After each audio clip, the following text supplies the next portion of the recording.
This is a trade recap for the ES and Euro Runner trading systems for Thursday, July the 5th, 2012. This was a day after 4th of July, a day when a lot of the traders would be away from their desk, not trading, enjoying a longer extended weekend. It was definitely a trade day that is more difficult to trade on. Also, importantly, on that day, on the 5th of July, was a number of major releases that came out back to back. Starting from the early market, pre-market session, you had European Spanish 10-year bond auction. A very big market mover right now given what's going on with the Spanish economy.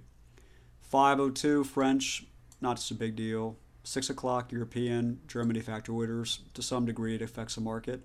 But these are the big things. Between 7 a.m. all the way through 10 a.m. was a horrible time to trade, and no one should be trading anything during that time of the day. I don't care what system that you have, it's too difficult to trade. You've got the major official bank rate release from the pound, huge market mover at 7 o'clock. 7:45, you have the euro minimum bid rate, huge market mover. 8:15, ADP non-farm payrolls. The European press conference at 8:30, big market movers, both of those. Unemployment claims, a big market mover. And then ISM, non-manufacturing PMI, a big market mover. There are so many releases during this time of the day, there were no qualified trades for anybody to take on Thursday morning. No one should trade. No one should trade before the official bank rate release, as well as the other two releases that come out with it. You shouldn't trade before that. You shouldn't trade before the euro minimum bid rate release. You shouldn't trade before the ECB press conference within a half an hour. If we go back and look at the chart on that day, this is the 2-minute system here. After the trades, there were some profit to be made, not a lot that day. Still, it was a day after the 4th of July. But going and looking at it earlier than that, switch this to a 5-minute system. Take a look real quick. Today, the system made 8 ticks total. Today was a choppy day due to the federal funds, or not federal funds, the FOMC meeting was today. What I'm trying to stress in this video to anybody watching the video is there are days during every month you should not trade anything at all. Days that I tell the traders don't trade beforehand. And there's about 4 to 5 days a month you shouldn't trade. And these are a couple of days the past week here. I'll go back here on the 5th of July and go to the earlier market, pre-market hours here, before the blue line. What you can see is the market went absolutely pretty much almost nowhere really. I mean, you had some trades here and there. You had a scalp here at 4:30, but based on rules, you got a 5:02, or sorry, 4:30, 4:43 in the morning French Spanish 10-year auction, which means you wouldn't take a 4:30 trade. This trade actually made its profit target, but you don't have enough time to take this trade to make any money really. So I'm not counting this towards a profit. We're taking trade profits from 3 a.m. on, remember. This trade did make money. It made its 8 ticks, but I'm not counting that. This one here at 5:30 wasn't to be taken because at 6 a.m. was a German factory orders. You need at least a half an hour to make profit. You got to close a trade 1 minute, 1 candle before the release itself. So that means you got to close at 5:35. To take a trade here at you have to close at 5:55. To take a trade at 5:35 does not give you adequate time in the pre-market to make money. Therefore, the rule is you need at least 30 minutes before you have to close prior to a news event. This was not a valid trade to take. And then here was, of course, the candle before the pound interest rate release. Gigantic candle. That's why you don't trade the candle before a news release. That's why you get out of your trade, that is, a candle before the news release. Now, in this case, of course, this trade shot up. If people were to trade earlier back here, they would have made money. But that's just because the candle shot up. Many times it'll shoot down in the wrong direction. This here was 7:55 in the morning. This was just after the bid rate, the European bid rate at 7:45. And then at 8:15 you had the ADP non-farm payrolls, and then the press conference coming up. So you're not taking any trades short here with the ADP release coming out at 8:15. So there's no trade pre-market at all. There's no trades in pre-market on Thursday.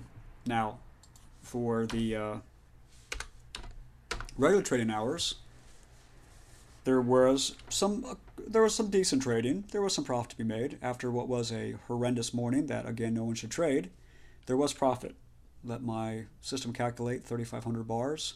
Today is Wednesday, the 11th of July, and I have to go back to last week because I'm just coming back from my brother's wedding. I wasn't live in the room last week with the traders. I was only coming in the room a few times to talk about trade setups, but in order to do a recap, I've got to go back to 3,500 bars here. Let's see here, go back to the 5th.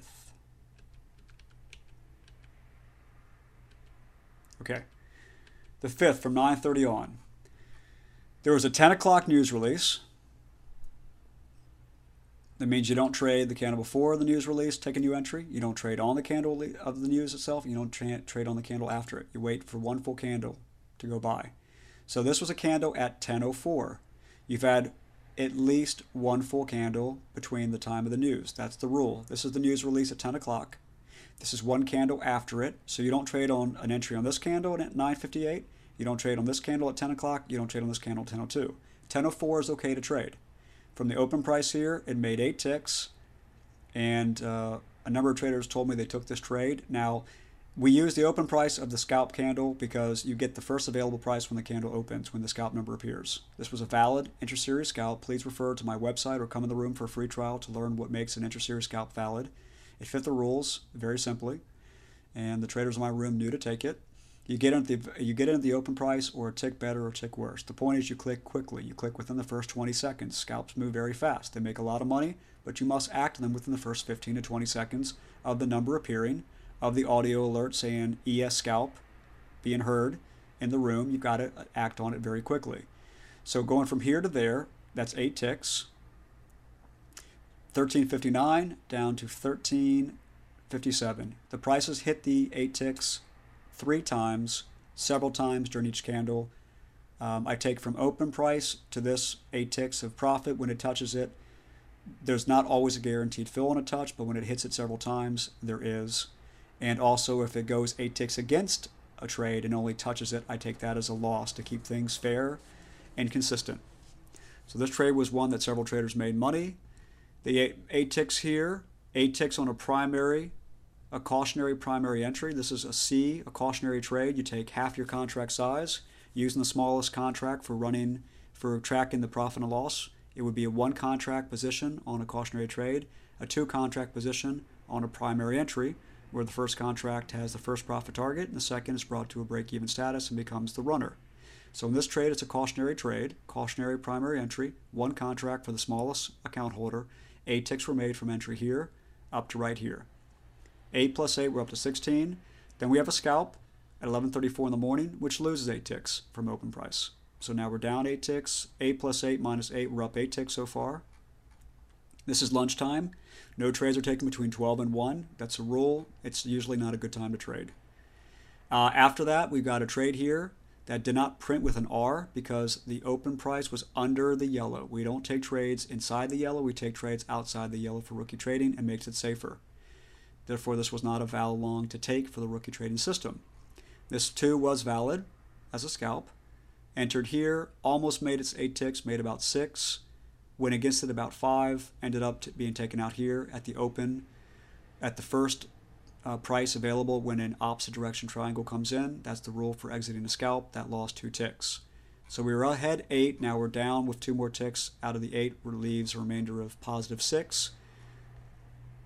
And then we have a 8 tick winner here on the first contract short.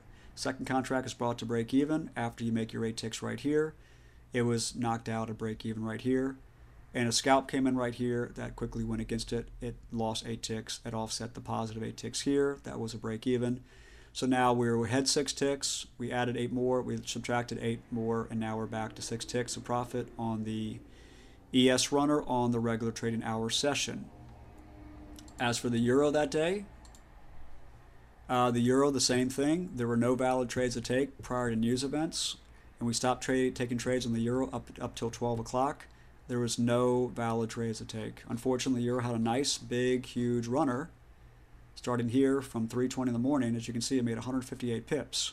Okay, but because you had to exit at various news events, there's no point in me running the profit and loss, because by the time you're in, you're out, you're in, you're out. There's nothing here worth going over on the euro on Thursday. Days like this on a Thursday with these many gigantic news releases all within a short period of time, you just don't trade during that time. Period. I'm trying to save you all from losing money that are watching this video. These algorithms and these systems are fantastic. They make a lot of money, have over an 85% success rate. Yesterday we made, for the day, many traders made over 20 points yesterday. The system made over 14 points. Okay? But nevertheless, days like this, you can't trade. The only way you can make money on days like this is if you have a key to a vault. That's the only way you're going to make money on a day like this. All right, that's the recap for the trades. ES Runner made 6 ticks on the afternoon, the regular trading hours of Thursday. The 5th of July, nothing was made pre-market due to all the news events. In the euro, there's no profit or loss for the day at all. Thank you very much. Look forward to seeing you in the room in the next week or two as a trial member. You can contact me at go to my website at www.es-runner.com, and you can contact me at info@es-runner.com. In the coming weeks, I'll be changing the website to runnertrading.com, and the email will be runnertrading@gmail.com. For right now, use that email and that website. They'll still be active in the future, but I want to create a more universal domain name as well as email address. Thanks very much. Look forward to seeing you in the room. Bye-bye.